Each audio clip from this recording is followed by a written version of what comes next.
रासायनिक सेल। इससे पहले आपने वोल्टामीटर के बारे में अध्ययन किया। वोल्टामीटर में क्या होता था, आपने उसमें क्या देखा कि क्या करते थे, धारा प्रवाहित, बैटरी से जोड़ते थे वोल्टामीटर को और धारा प्रवाहित करते थे, जिसके कारण क्या होता था, उसमें जो विद्युत अपघट्य है उसमें क्या होता था, रासायनिक अभिक्रिया होती थी, मतलब वो अपने आयनों में विभक्त हो जाते थे। ये था। अब इसके आपका अगला जो है टॉपिक है वो क्या है, विद्युत रासायनिक सेल। तो सेल के बारे में तो सभी जानते हैं, सेल बैटरी सभी यूज करते हैं कि नहीं, चाहे वो टॉर्च में हो चाहे आपके मोबाइल में हो, प्रत्येक जगह क्या है, बैटरी यूज किया जाता है। तो उसी को हम क्या कहते हैं, सेल कहते हैं। तो उसका काम क्या होता है, जैसे हम घरों में जो यूज कर रहे हैं, मान लीजिए टॉर्च है, टॉर्च में हम क्या लगाए हैं, सेल लगाए हैं। तो सेल का काम क्या कर रहा है, सेल को डालने का औचित्य क्या है, ताकि हम उससे क्या प्राप्त कर सके, विद्युत धारा प्राप्त कर सके, जिससे टॉर्च ऑन हो सके। ये है। मोबाइल में बैटरी लगाने का क्या औचित्य है, मोबाइल किससे चालू होगा, बैटरी से ही चालू होगा ना, उसके कारण धारा प्रवाहित होगी। तो ये मतलब क्या है, सेल का काम क्या कर रहा है, सेल क्या काम कर रहा है, मेन धारा प्रोवाइड कर रहा है कि नहीं हमको। तो इसकी परिभाषा क्या हो गई, विद्युत रासायनिक सेल की, विद्युत रासायनिक सेल की परिभाषा क्या हो गई, एक ऐसी शक्ति जिसके द्वारा क्या किया जाता है, रासायनिक अभिक्रिया के द्वारा क्या प्राप्त किया जाता है, विद्युत ऊर्जा प्राप्त किया जाता है। ऐसी युक्ति को क्या कहते हैं, विद्युत रासायनिक सेल कहते हैं। ठीक है, मतलब रासायनिक ऊर्जा को किसमें कन्वर्ट किया जाता है, विद्युत ऊर्जा में कन्वर्ट किया जाता है। यही है विद्युत रासायनिक सेल। तो ये भी दो प्रकार के होते हैं आपका, एक है प्राथमिक सेल और दूसरा है आपका द्वितीयक सेल। पहला है आपका प्राथमिक,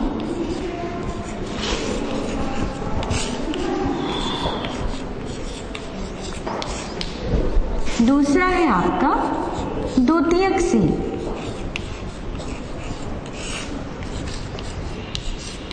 द्वितीयक सेल, पहला आपका हो गया प्राथमिक सेल और दूसरा द्वितीयक सेल। तो पहले देखते हैं हम प्राथमिक सेल किसे कहते हैं। तो प्राथमिक सेल का मतलब होता है, यह इसमें जो होने वाली अभिक्रिया है, इस सेल में जो होने वाली अभिक्रिया है वो क्या होगी, अनुत्क्रमणी होगी। क्या होगी, अनुत्क्रमणी। मतलब एक बार यदि रासायनिक ऊर्जा जो विद्युत ऊर्जा में कन्वर्ट हो गई, उसके बाद क्या है, अगर पूरा प्रोसेस कंप्लीट हो गया है, मतलब पूरा पदार्थ यूज हो चुका है, रासायनिक अभिक्रिया में भाग ले चुका है, तो उसके बाद फिर से उसको हम विद्युत ऊर्जा प्राप्त नहीं कर सकते। मतलब एक बार ये प्रयोग होने के बाद दोबारा इसका हम उपयोग नहीं कर सकते। ऐसे सेल को क्या कहते हैं, प्राथमिक सेल कहते हैं। मतलब एक बार इसके द्वारा विद्युत वाहक बल या विभवांतर उत्पन्न किया गया, तो इसके द्वारा फिर उसके बाद दोबारा यदि हम चाहें कि इसको यूज करने, तो फिर हम नहीं कर सकते। मतलब एक बार ये पूरा क्रियाविधि कंप्लीट होने के बाद, मतलब जितनी ऊर्जा मिलनी थी मिलने के बाद दोबारा हम इसका उपयोग नहीं कर सकते, केवल क्या करते हैं, उसको फिर फेंक देते हैं। तो ये आपका क्या कहलाता है, प्राथमिक सेल कहलाता है। जैसे कि मैंने उदाहरण दिया टॉर्च में, टॉर्च में हम सेल डालते हैं तो उसका क्या हम दोबारा उपयोग करते हैं, एक बार जितनी ऊर्जा उसमें से मिलनी थी मिल गई, उसके बाद यदि सेल का प्रोसेस कंप्लीट हो गया है तो उसके बाद हम यदि चाहें कि उसी सेल को फिर से टॉर्च में डालें, तो ऐसा हो सकता है क्या, नहीं, हमको नया सेल लाना पड़ेगा तभी टॉर्च ऑन होगा, वरना नहीं होगा। तो हम क्या करते हैं, सेल को फिर फेंक देते हैं, फेंकते हैं कि नहीं। तो ये आपका क्या है, प्राथमिक सेल है। द्वितीयक सेल में क्या होता है, मतलब पहले रासायनिक ऊर्जा आवेशन की क्रिया होती है। मतलब पहले क्या होता है, आवेशन, रासायनिक ऊर्जा विद्युत ऊर्जा के द्वारा क्या किया जाता है, रासायनिक ऊर्जा में कन्वर्ट किया जाता है। मतलब विद्युत ऊर्जा के द्वारा पहले विद्युत अपघटन की अभिक्रिया करवाई जाती है या रासायनिक अभिक्रिया करवाई जाती है, उसके बाद फिर वो हो गया आपका आवेशित हो गया, उसके बाद फिर उससे हम क्या लेते हैं, विद्युत ऊर्जा लेते हैं। जब जिस वक्त भी आपको जरूरत है उस बैटरी का, फिर उसके द्वारा हम क्या कर लेते हैं, विद्युत ऊर्जा लेते हैं। मतलब उसके बाद क्या होता है, विद्युत ऊर्जा किसमें रासायनिक ऊर्जा किसमें कन्वर्ट होती है, आपकी विद्युत ऊर्जा। पहले क्या हुआ, आवेशन की क्रिया हुई। आवेशन की क्रिया में क्या हुआ, विद्युत ऊर्जा के द्वारा हमने पहले उसमें रासायनिक अभिक्रिया करवाई, जिससे वो आवेशित हो चुका है, अब तैयार है।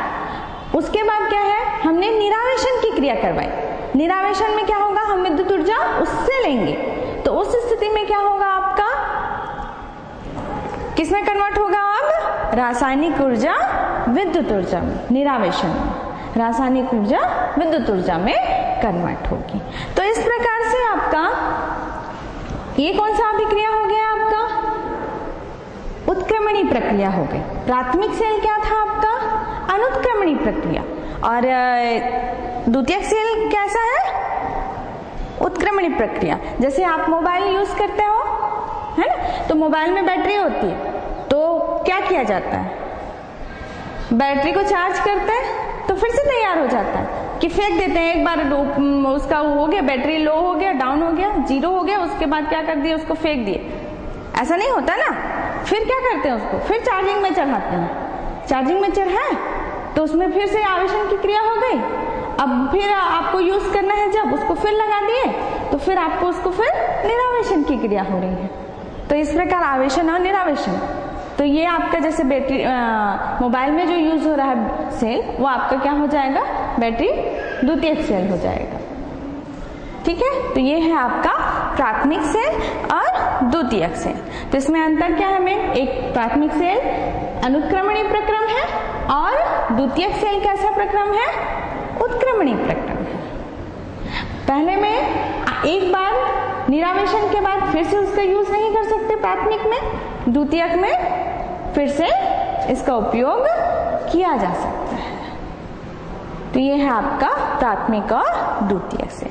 तो इसी अनुसार से दो कैटेगरी में सेल को डिवाइड किया गया है। तो देखते हैं कुछ एग्जांपल प्राथमिक और, तो सबसे पहले है प्राथमिक सेल के उदाहरण में है आपका साधारण ओल्टी सेल। सबसे पहला है आपका साधारण ओल्टी सेल।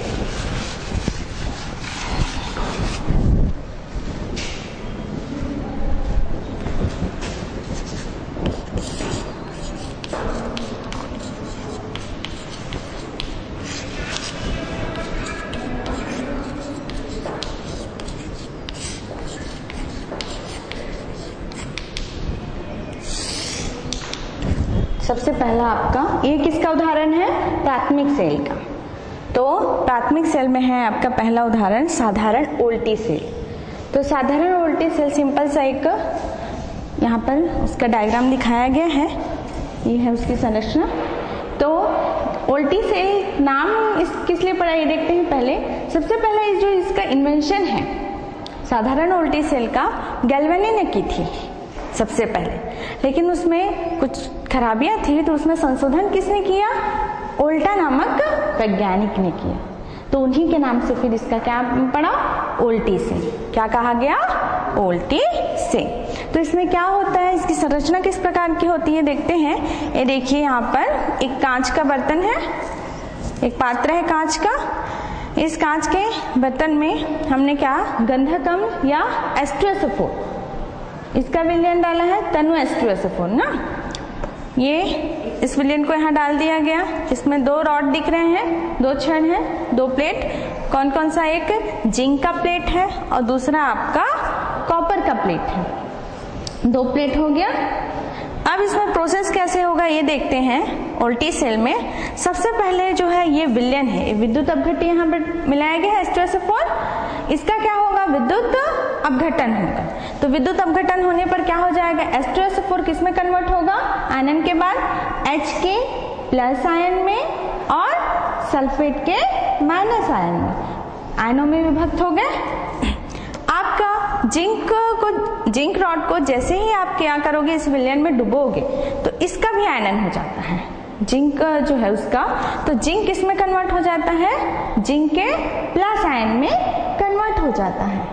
2 इलेक्ट्रॉन दे दिया उसने, और किस में कन्वर्ट हो गया, जिंक के प्लस आयन। तो मान लीजिए एक जिंक कितना 2 इलेक्ट्रॉन दे रहा है, एक जिंक का जो परमाणु है कितने इलेक्ट्रॉन दे रहे हैं, 2 इलेक्ट्रॉन दे रहे हैं। तो कई होंगे इसमें, ये प्रोसेस में भाग लेंगे, तो प्रत्येक क्या देगा, 2-2 इलेक्ट्रॉन देते जाएगा, जिससे जिंक में किसकी अधिकता हो जाएगी, जिंक रॉड में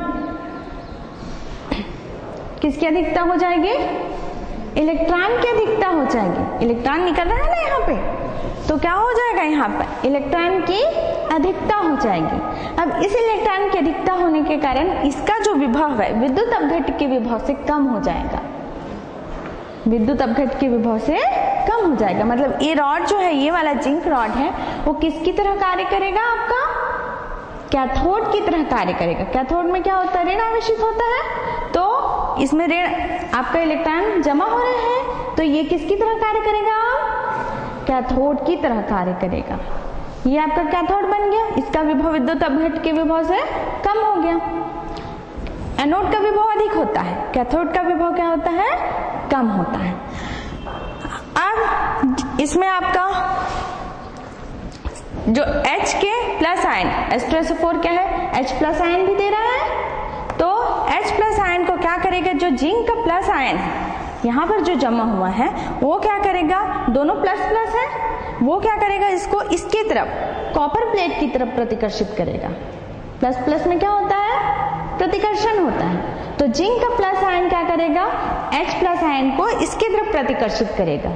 तो आपका H प्लस आयन जो है वो किस तरफ जाएगा, कॉपर प्लेट की तरफ जाएगा, और कॉपर से इलेक्ट्रॉन एक आपका जैसे H प्लस आयन है, तो 2 इलेक्ट्रॉन लेके क्या हो जाएंगे, वो H2 में कन्वर्ट हो जाएंगे। मतलब हाइड्रोजन गैस बना लिया, हाइड्रोजन गैस बुलबुले के रूप में बाहर निकल जाएगा आपका, ये हो गया। तो इस प्रकार इस H प्लस आयन ने क्या किया, इस कॉपर से इलेक्ट्रॉन लिया और H2 बना लिया। तो मतलब ये ले रहे हैं उससे, तो क्या हो गया, इसमें कॉपर में इलेक्ट्रॉन की क्या हो गई, कमी हो गई। इसमें तो बढ़ रहा था ना, दे रहा था, ये तो ले रहा है, तो क्या हो गया, इसमें कमी हो गई। इलेक्ट्रॉन की कमी मतलब एक कौन सा प्लेट हो गया, धनावेशित प्लेट हो गया, धनावेशित प्लेट हो गया, मतलब इसका विभव क्या हो गया, विद्युत अपघट्य के विभव से अधिक हो गया। तो ये किसकी तरह आप कार्य करेगा, एनोड की भांति कार्य करेगा, प्लस और ये माइनस। तो ये किस में कन्वर्ट हो गया, एनोड में, और ये किस में कन्वर्ट हो गया, आपका कैथोड में कन्वर्ट हो गया। तो और जो आपका जिंक का प्लस आयन इसका बना था, वो इसका सल्फेट आयन है, यहाँ पे सल्फेट आयन से जिंक का प्लस आयन क्रिया करके क्या बना लेगा, आपका जिंक सल्फेट बना लेगा। ये हो गया, ये इसकी पूरी क्रियाविधि है। तो इस प्रकार क्या हो गया, एक जो कॉपर प्लेट है आपका एनोड में कन्वर्ट हो गया, और आपका जो जिंक प्लेट है वो कैथोड में कन्वर्ट हो गया।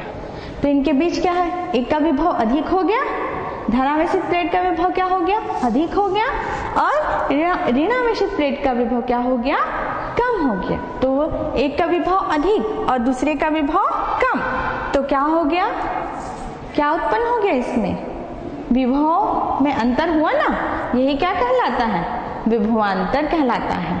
तो विभवांतर उत्पन्न होता है तभी ही धारा प्रवाहित, अगर विभवांतर नहीं है तो धारा प्रवाहित नहीं हो सकती।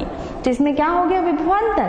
तो इसी को, इनके बीच जो ये अभी खुला परिपथ है, खुला परिपथ है कि नहीं, तो खुले परिपथ में इनके बीच जो विभवांतर उत्पन्न हो रहा है, इसी को क्या कहते हैं, विद्युत वाहक बल कहते हैं। इसी को क्या कहते हैं, विद्युत वाहक बल कहते हैं। तो इस प्रकार आप विद्युत वाहक बल इस सेल के द्वारा, साधारण उल्टी सेल के द्वारा उत्पन्न कर सकते हैं। तो ये हो गया आपका साधारण उल्टी सेल। इसमें 2 प्रकार की दोष भी हैं जो प्रॉब्लम क्रिएट करते हैं। जैसे कि सेल में जो दोष है वो है, पहला आपका स्थानीय क्रिया और दूसरा आपका है ध्रुवण। 2 प्रकार के प्रॉब्लम्स आते हैं इसमें उल्टी सेल में। पहला क्या है आपका स्थानीय क्रिया। तो स्थानीय क्रिया किसे कहते हैं,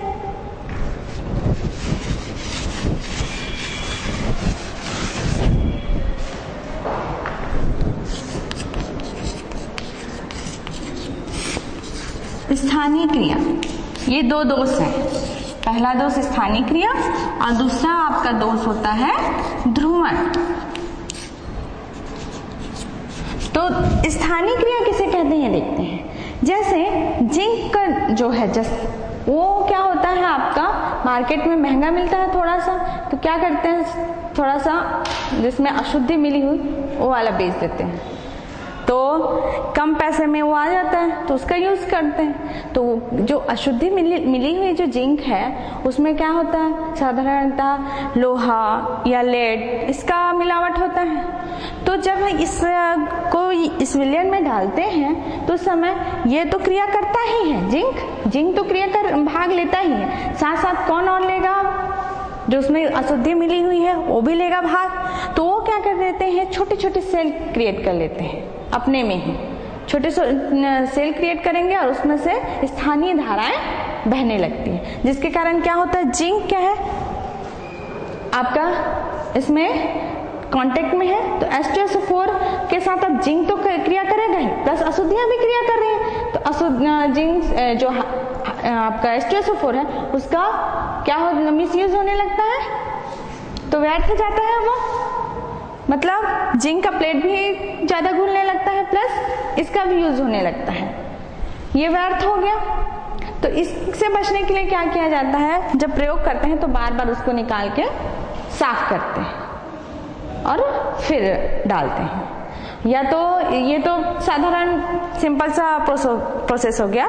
और यदि इसका परमानेंट यदि करना है तो क्या किया जाता है, जो जिंक प्लेट है उसमें क्या किया, पारे का परत चढ़ा देते हैं। क्या करते हैं, पारे का परत चढ़ा देते हैं, जिससे पारा और जो जिंक है वो मिलके एक मिश्रण बनाते हैं, जो जिंक को तो इसके विलयन के कांटेक्ट में आने देता है, लेकिन जो अशुद्धियां है उसको क्या कर देता है, अपने अंदर दबा देता है, जिसके कारण अब कौन कांटेक्ट में रहेगा, केवल जिंक रहेगा, बाकी अशुद्धियां नहीं रहेंगी।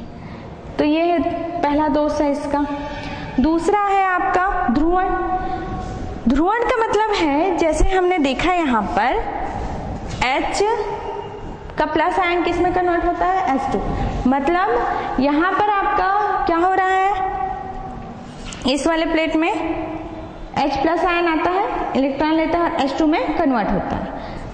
H2 बाहर बुलबुले के रूप में निकलती है, लेकिन क्या होता है, धीरे धीरे जो हाइड्रोजन है ये उतना ज्यादा बुलबुले के रूप में बाहर नहीं निकल पाती, वो क्या होने लगती है, यहीं जमा होने लगती है, यहाँ पर क्या होने लगती है, जमा होते जाती है। इसी प्रक्रिया को क्या कहते हैं, ध्रुवण कहते हैं। तो इस स्थिति में क्या होगा, आपका जो बाद में इधर से जो H प्लस आयन आएंगे वो इसके कांटेक्ट में आ पाएंगे क्या, इस कॉपर प्लेट के कांटेक्ट में आ पाएंगे, नहीं, धीरे धीरे उसमें कमी आते जाएगी, क्योंकि H2 से वो क्या हो गया, आच्छादित हो गया नहीं।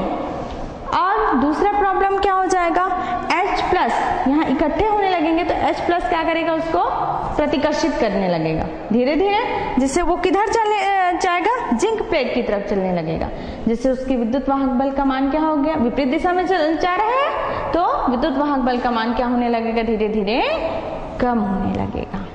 तो ये दो प्रकार के दोष हैं जो क्या होते हैं, वोल्टी सेल में देखे जाते हैं। पहला क्या है आपका स्थानीय क्रिया और दूसरा आपका क्या है, तो ये दो प्रकार के दोष हैं इसमें।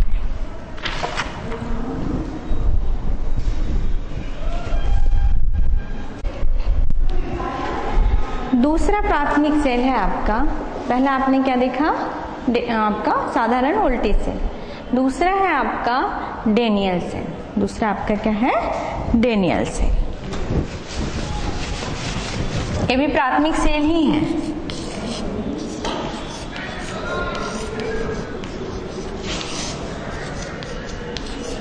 डेनियल सेल,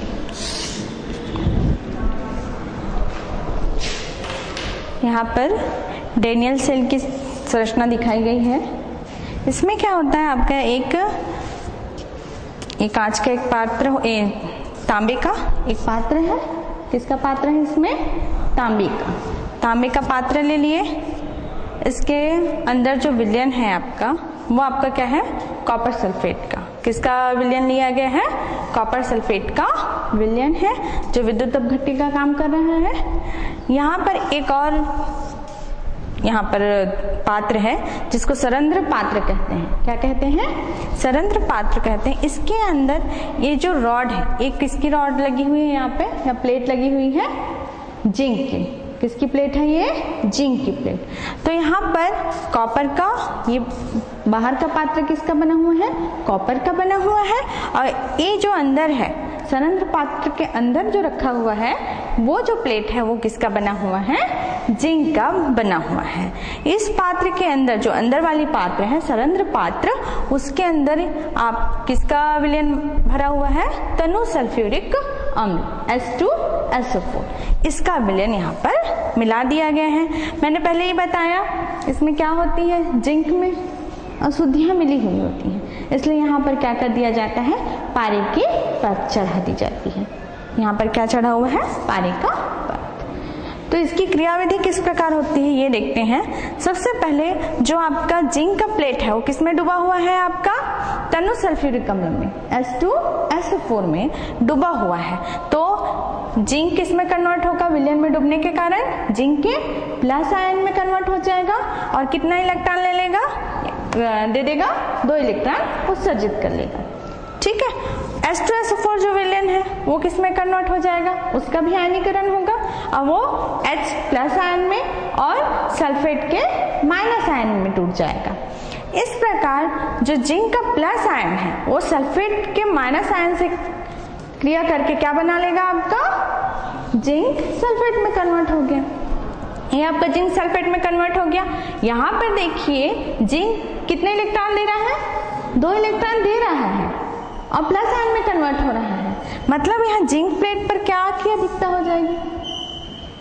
इलेक्ट्रॉन जमा होने लगेगा, तो इलेक्ट्रॉन की अधिकता हो गई। इसमें प्रत्येक जिंक का परमाणु क्या करेगा? इलेक्ट्रॉन देते जाएगा, जिसके कारण इसमें क्या हो जाएगी? इलेक्ट्रॉन की अधिकता हो गई। तो ये किस तरह कार्य करेगा? फिर से कैथोड की तरह कार्य करेगा।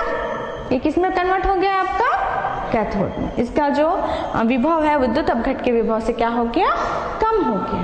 तो ये किसमें कन्वर्ट हो गया? आपका कैथोड में। अब इसमें कौन सा बच गया? आपका H का प्लस आयन बचा है। H प्लस आयन क्या करता है? यहाँ ये जो सरंध्र पात्र है उससे बाहर निकलकर किसके कांटेक्ट में आ जाता है? आपका H plus ion copper sulphate. बाहर कौन सा विलयन है? यहाँ पर कॉपर सल्फेट का विलयन है। तो कॉपर सल्फेट के विलयन से क्रिया करके क्या बना लेता है? H2SO4 बना लेता है। H प्लस और SO4 ये दोनों मिलके क्या बना लिए? H2SO4। क्या बच गया? कॉपर। तो कॉपर प्लस आयन के रूप में मुक्त हो जाता है। तो यहाँ पर क्या हो रहा है? बाहर जो अंदर का जो सरंध्र पात्र के अंदर का जो प्लस आयन है वो सरंध्र के द्वारा क्या हो गया? बाहर निकल के किसके कांटेक्ट में आ गया? आपका कॉपर सल्फेट के कांटेक्ट में आया और उससे क्रिया करके क्या बना लिया? H2SO4 और क्या मुक्त कर दिया? कॉपर का प्लस आयन मुक्त कर दिया। कॉपर प्लस आयन किसमें जमा होने लगेंगे? ये जो कॉपर की पात्र है उसमें क्या होने लगेगा? जमा होने लगेगा। तो कॉपर क्या है? धनात्मक है, प्लस आयन है ना। तो इसमें कौन से विभव में आ गया? आपका तांबे का पात्र कौन से विभव में आ गया? धनात्मक विभव में आया। ये क्या हो गया? आपका धनावेशित हो गया। कॉपर का जो पात्र है वो क्या किसमें कन्वर्ट हो गया? धनावेशित प्लेट के रूप में कन्वर्ट हो गया। जैसे धनावेशित प्लेट होता है उसी प्रकार ये धनावेशित पात्र के रूप में कन्वर्ट हो गया। तो ये किसकी तरह कार्य करेगा? यही पात्र किसकी तरह कार्य करेगा? आपका एनोड की भांति कार्य करेगा। तो यहाँ ये आपका पात्र एनोड बन गया और जो जिंक का प्लेट था वो किस में कन्वर्ट हो गया? आपका कैथोड में कन्वर्ट हो गया। तो इस प्रकार इन दोनों के बीच क्या उत्पन्न हो गया? ये धनात्मक विभव पे आ गया। तो इसका विभव विद्युत अपघट्य के विभव से क्या हो गया? अधिक हो गया। जिससे आपका इसका विभव अधिक और इसका विभव कम, तो इनके बीच क्या उत्पन्न हो गया? विभवांतर उत्पन्न हो गया। तो इसके कारण इसमें क्या उत्पन्न हुआ? आपका इसी विभवांतर को ही क्या कहते हैं? विद्युत वाहक बल कहते हैं। तो तो ये किसकी संरचना है आपके डेनियल सेल की संरचना, और ये उसकी क्या है क्रियाविधि, किस प्रकार से उसमें आयनों के बीच क्रिया होती है। तो ये है आपका डेनियल सेल।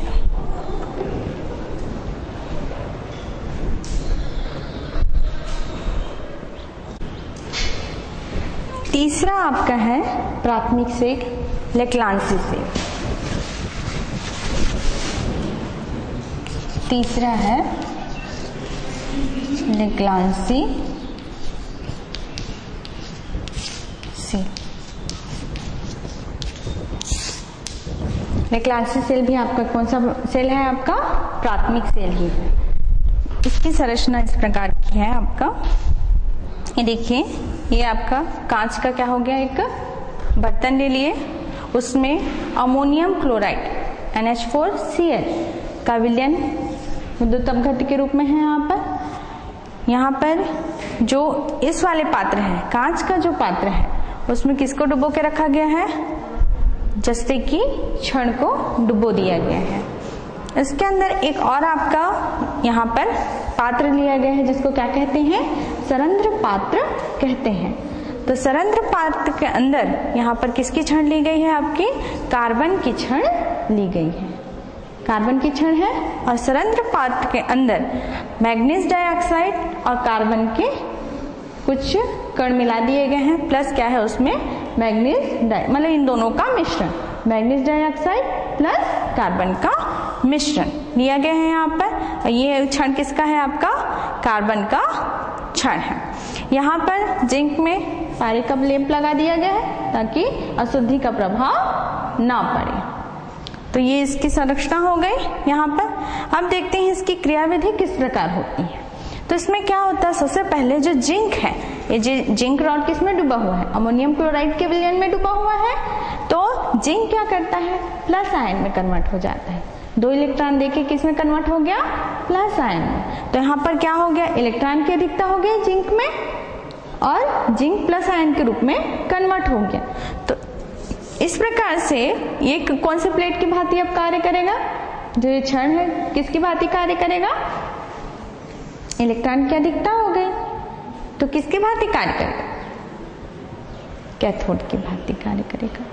कैथोड बन गया ये, इसका विभव क्या हो गया, विद्युत अपघट्य के विभव से क्या हो गया, कम हो गया। तो ये आपका कैथोड बन गया। तो ये हो गया, जिंक इसमें कन्वर्ट हुआ, जिंक प्लस आयन में इलेक्ट्रॉन दिया। अब ये विद्युत अपघट्य क्या है, अमोनियम क्लोराइड का है, ये भी टूटेगा आयनों में।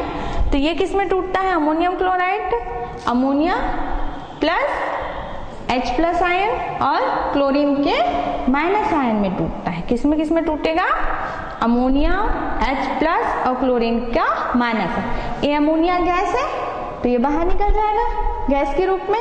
क्या बचा, H प्लस आयन और क्लोरीन माइनस आयन, ये बच गया। तो जो क्लोरीन ये ऋणावेशित है और जिंक क्या है, धन आवेशित। तो ये क्या दोनों मिला के क्या बना लेंगे, जिंक प्लस आयन और क्लोरीन माइनस आयन मिलके क्या बन जाएगा, ये जिंक क्लोराइड बन जाएगा। क्या बन गया, जिंक क्लोराइड। अब कौन अभी बचा हुआ है, H प्लस आयन बचा हुआ है इस विलयन में।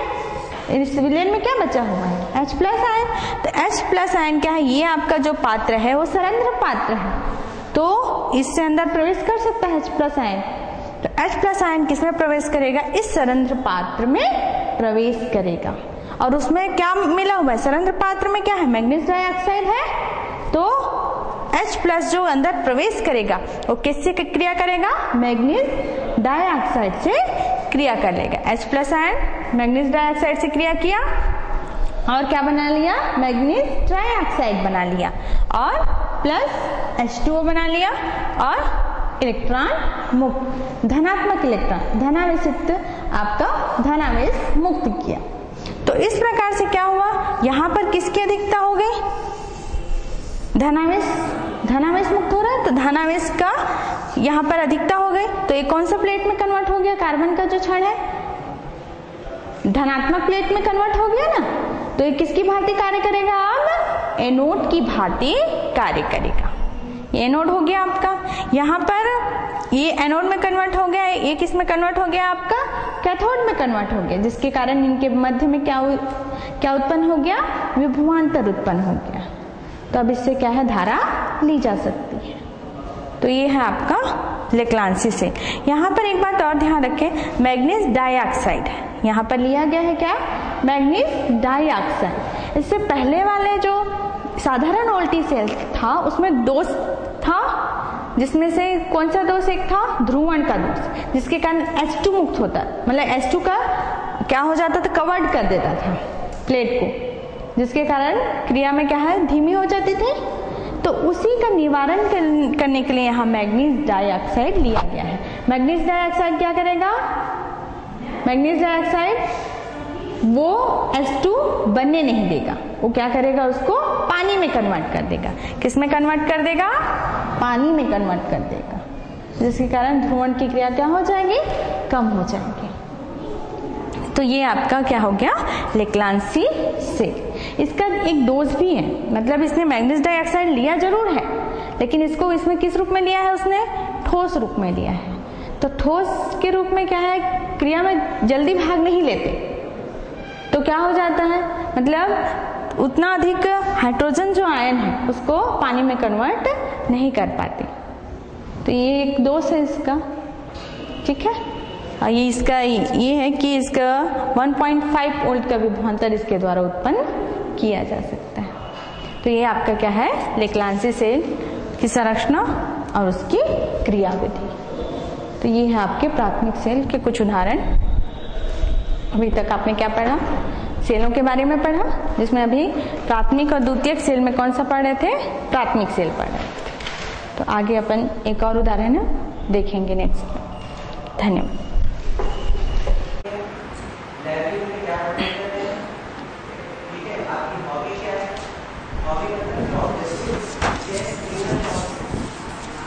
आप लोग को लेक्लांसी सेल बताते वक्त समीकरण संतुलित करते समय एक छूट गया था, 2 छूट गया है, उसको संतुलित कर लेंगे। आपका यहाँ पर आपका समीकरण आएगा 2H प्लस फिर आएगा 2MnO2 क्रिया करने के बाद Mn2O3 बन जाएगा, प्लस पानी बनेगा H2O प्लस आपका 2E प्लस, ये आपका समीकरण होगा। तो आपका पिछले बार में आपका जो जहाँ पर इस समीकरण में यहाँ पर 2 नहीं था, तो वहाँ पर आप 2 लिख लेंगे, फिर बाकी समीकरण वही रहेगा।